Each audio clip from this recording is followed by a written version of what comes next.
रमता राम जपो रे प्राणी, अब तो सुन ले राम कहानी।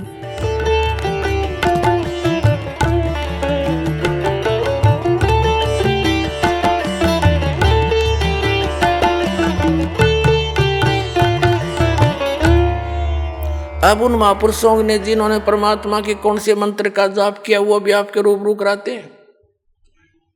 आपका आज सुबह का जो सत्संग में कंसेप्ट शुरू हुआ था वो 2 घंटे में समाप्त नहीं हो सका, अब समापन होगा उसका 4 घंटों में। इसलिए दोपहर को वो कंसेप्ट क्लियर बीच में छोड़ दिया था, अब इसको पूरा किया जा रहा है। अपने आत्मा परमात्मा ने कहा था धर्मदास मोरी लाख दवाई, ये सार शब्द कहीं बार न जाई,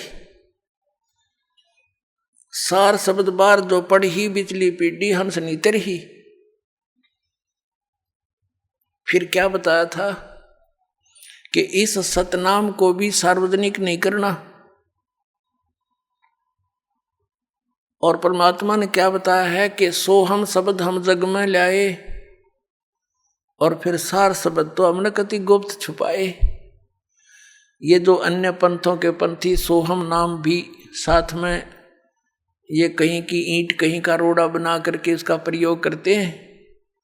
कहते हैं किसी भी 52 अक्षर के अंदर लिपिबद्ध किसी भी ग्रंथ में कबीर परमेश्वर से पहले इस सोहम अक्षर की जानकारी नहीं थी, लिखा नहीं था कहीं पर।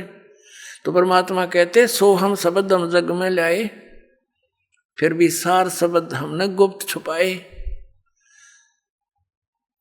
गरीबदास साहिब जी को परमात्मा मिले, जैसा कि आपको दोपहर सुबह के सत्संग में सुना था।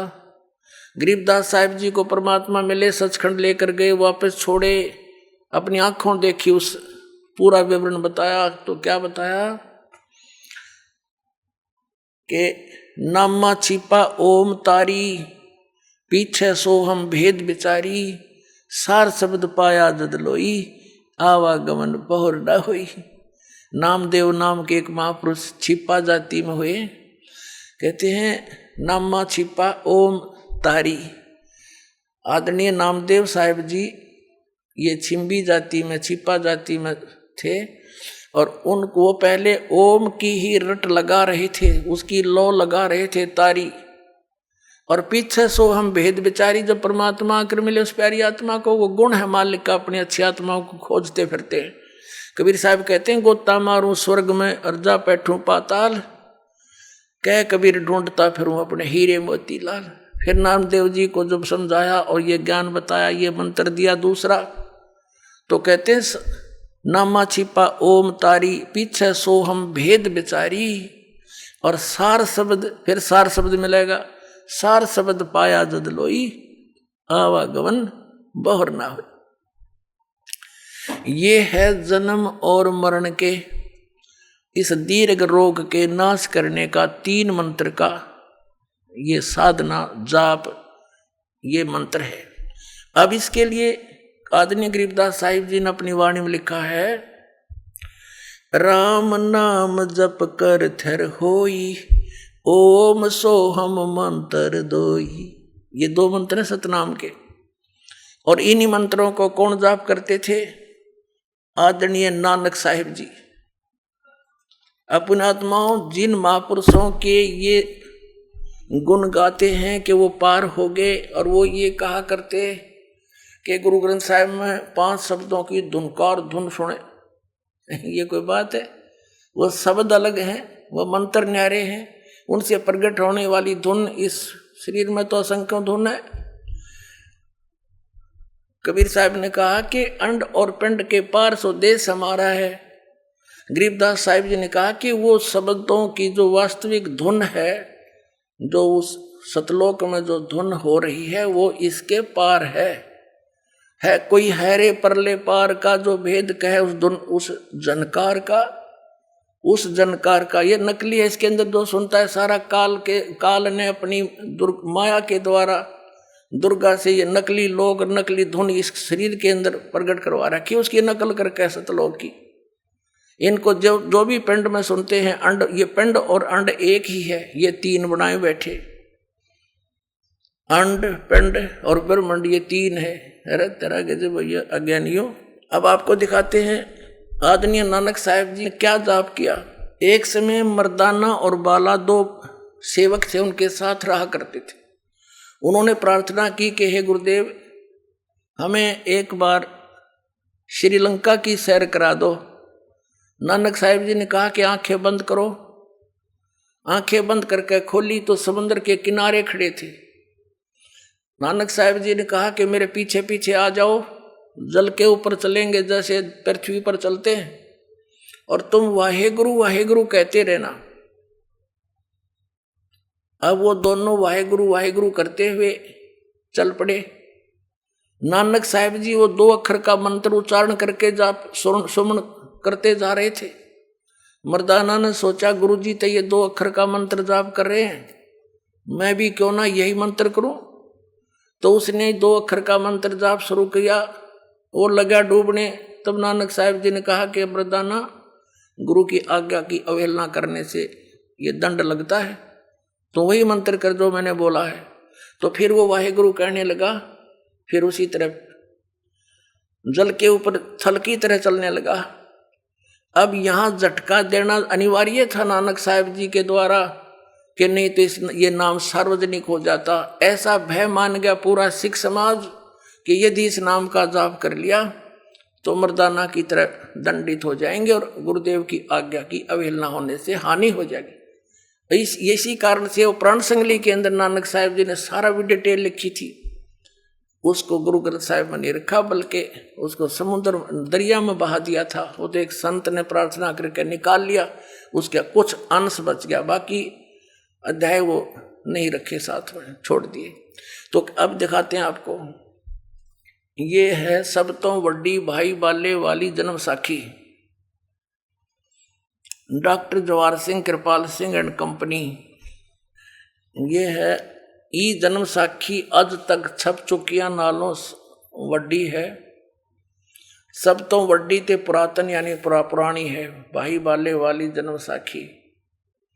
श्री गुरु नानक देव जी दी पंजे साहिब दी साखी ते दसां बादशाह दे जीवन समेत मुकम्मल साखियां हन। प्रकाशक हैं doctor Jawahar Singh Kirpal Singh and company. पुस्तकां वाले गली नंबर 8 बाग रामानंद अमृतसर, ये यहाँ छपी है। अब इसके हम चलते हैं 547 पृष्ठ पे। ये है 547 पृष्ठ, समंदर दी साखी। बाला संधु उवाच, यानी बाला संधु ने उवाच माने उसका कथन। ताते है गुरु अंगद जी जद गुरु नानक जी अजिते पासों विद्या होए, ता मर्दाने किहा सच्चे पातशाह जी असा समंदर ता देखिया, पर लंका ना देखी जिथे रामचंद्र जी चढ़ाई कीती है। ता गुरु नानक जी किहा चलो भाई बाला ते मर्दाना, तुहानू रंज नहीं करना, आँखी मीटो, आँखी बंद करो। जा आँखें मीट के खोलियां ता समंदर दे कंडे जाई खड़े हुए, ते आखण लगे बाला ते मर्दाना मेरे पीछे पीछे चले आओ, मुखों वाहेगुरु वाहेगुरु कहंदे आओ। ते आगे आगे गुरु जी तुर पे, जैसे धरती ऊपर तुरदे सन, उसे तना समुद्र ऊपर तुर पे। ता चले जावण ते पीछे पीछे बाला ते मर्दाना जावण। ता मर्दाना विचार कीती कि गुरु जी गुरु नानक देव जी ओम सोहम जपदे जांदे हन। ता मर्दाना भी ओम सोहम लगा जपण ते लगा गोते खावण। ता गुरु नानक जी देखण, ता मर्दाना गोते खांदा है। ता गुरु जी किहा मर्दाना गुरु दी करने वल नहीं देखना, गुरु दे वचना पर चलना। चाहिए तू मर्दाना ओही अख आख जो असा आखिया है। ता मर्दाना फिर लगा वाहे गुरु कहन, ता फिर जल ऊपर उसे तरह तुरन लगा। अब आप जी ने ये तो पंजाबी वाली पढ़ी, क्योंकि अब पंजाबी के जानने वाले पंजाब स्टेट को छोड़कर पूरे भारत में बहुत कम ही है। अब हिंदी इन्हीं के द्वारा अनुवादित है, थोड़ी सी ये भी झलक दिखाएंगे। देखिए, भाई बाले वाली श्री गुरु नानक देव जी की जन्म साखी। भाई चतर सिंह जवाहर सिंह अमृतसर से छपी है। पंजे साहिब और 10 बादशाह का जीवन संपूर्ण साखियां सही दर्ज है, ये यहां से प्रकाशित है। भाई चतर सिंह, जीवन सिंह, बाजार माई सेवा अमृतसर, फोन और फैक्स नंबर ये है इनके। और ये प्रिंटेड जीवन प्रिंटर्स अमृतसर, फोन नंबर इतने। इसके 500 देखिए 59 पृष्ठ पे ये है 559 यानी 559 पृष्ठ। समंदर की साखी समंदर की। एक दिन मर्दाने ने कहा, हे महाराज, मेरा मन चाहता है कि समुद्र में जो लंका है वहाँ का भ्रमण किया जाए। गुरुजी ने कहा, अच्छा आप लोग अपने नेत्र बंद करो। जब मैं और मर्दाने ने नेत्र बंद करे, क्षण पीछे खोले, तब हम लोग गुरुजी के साथ मान समुद्र तट पर खड़े थे। अब गुरुजी ने कहा कि तुम लोग समुद्र के जल पर वाहेगुरु जप करते पैदल ही चले आओ।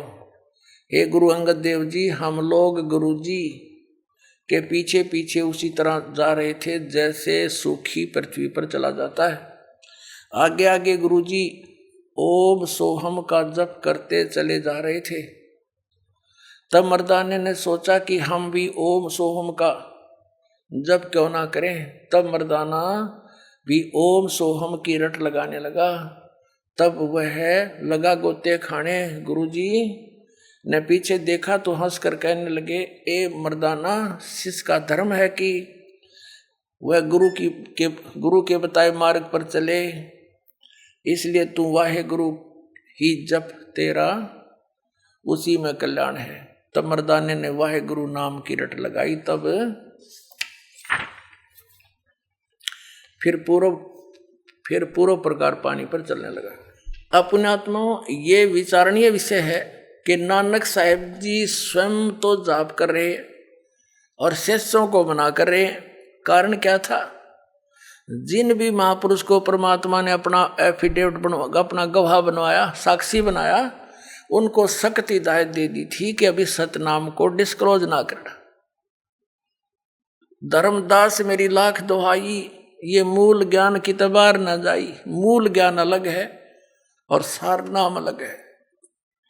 तो यहाँ पर गरीबदास साहिब जी कह रहे हैं कि सोहम शब्द, कबीर साहब कहते हैं, सोहम शब्द हम जग में लाए और सार शब्द हमने गुप्त छुपाए। आदि नाम को भी डिस्क्लोज नहीं किया, केवल इस दास पर मेहर करी, इन महापुरुषों को दिया। अब इन्होंने सतनाम को भी डिस्क्लोज करना नहीं, आदेश था इनको कि नहीं बताना किसी को, ना काल के दूतों को हाथ लग गया जाल काम बिगड़ जाएगा सारा। अब कैसे पहचान करवाते हम? अब सारे फेल हो गए, ये सब खिसियानी से हुए बैठे। अब क्या करें? सबके जड़ दिखा दी। अब ये सभी पंथ खत्म हो जाएंगे कुछ दिनों में। बुद्धिमान लोग है, कोई बालक थोड़े ही है, अपना जीवन नष्ट करेंगे उन मूर्खों के पाछे लग गए, जिनको तत्व ज्ञान नहीं, उनके पास कोई समाधान नहीं, लग चले। इसीलिए तो गए थे एक डॉक्टर के पास, हमारा रोग कटे। अब पता लग गया उसने तब राख की पुड़िया बांध रखी है, दवाई है ही नहीं, तो कौन मरेगा उनको खाकर? अपने आत्माओं,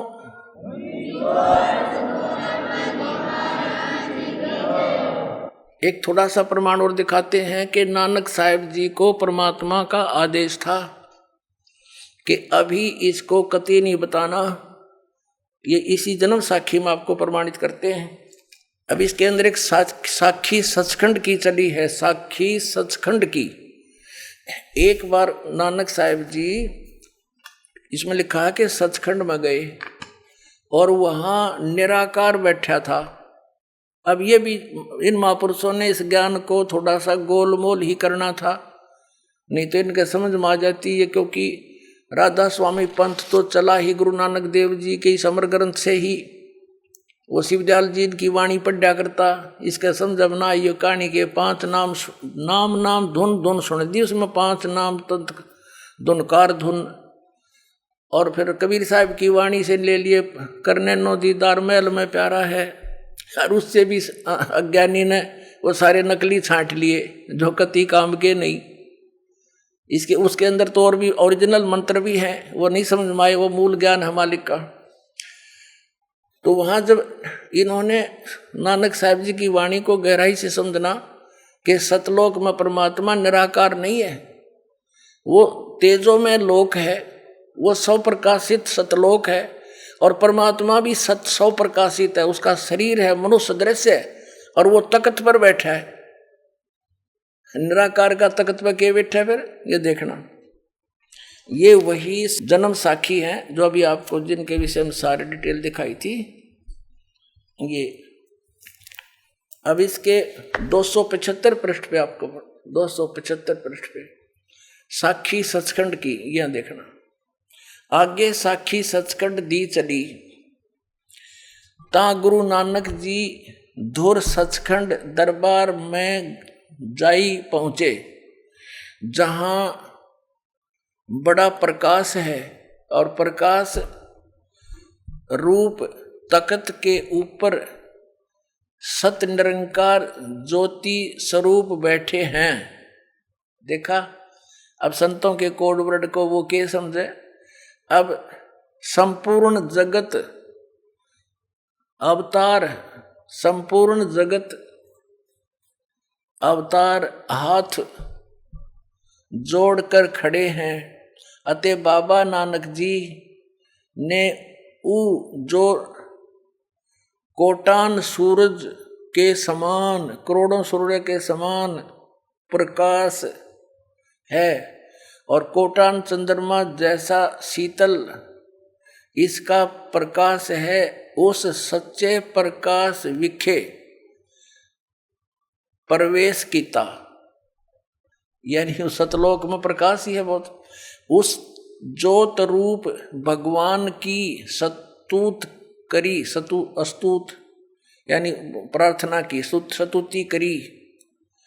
अतः आगे उस सत स्वरूप निरंकार विष्णु जी विराजमान हैं। उस तख्त पर वो कहते हैं विष्णु जी विराजमान है। बालार ने क्या पता ये कौन था। अच्छा, सर्व समर्थ सर्व शक्तिमान भगवंत जी ने कहा, आओ नानक भगत, तू सदा ही मेरे ही में मिलिया है। अतः और मेरे से और मेरे में कोई, तेरे में और मेरे में कोई भेद नहीं। पर जिस वास्ते संसार में सतनाम उपदेश के जपाउन के वास्ते गए से सो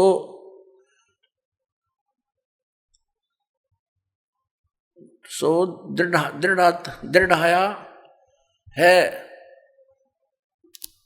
ता श्री गुरु नानक जी कहन लगे कि हाते सर्वज्ञ स्वामी, हे सब के मालिक, जहां आप जी दी आज्ञा, जहां आप जी दी आज्ञा भई,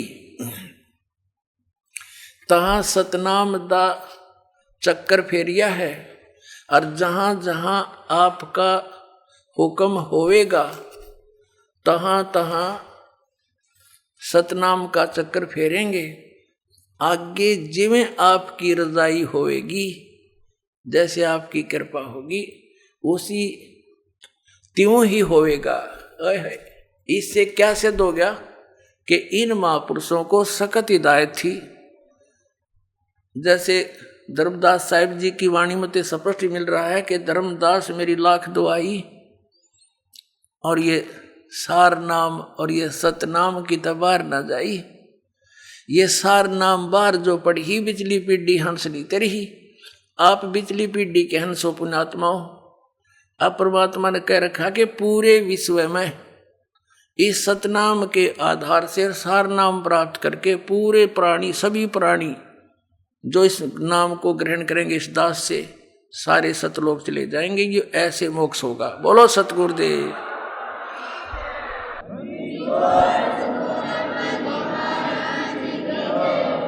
अपनात्माओं, ये सुबह का चला हुआ प्रसंग अब 4 घंटे में 5 घंटे में जाकर सेट हुआ है, क्योंकि ये कोई रामायण की कथा तो है नहीं, सब ने पता है। किसी तरह सुनाओ आध घंटे में, चलो भाई डोल डाल पीट के। ये तो तत्व ज्ञान है और PhD करवानी है आपको इसकी, और फिर तो बात तक खत्म हो जाएगी, निरसंशय हो जाएंगे। कोई भी कुछ कहे नहीं, भक्ति यही है, यही नाम है, और फिर मोक्ष होया पड़ा, फिर तो बात तक खत्म है। मालिक का आदेश, इस नाम के जाप करने वाला सब पार हो जाएंगे। बोलो सतगुरुदेव।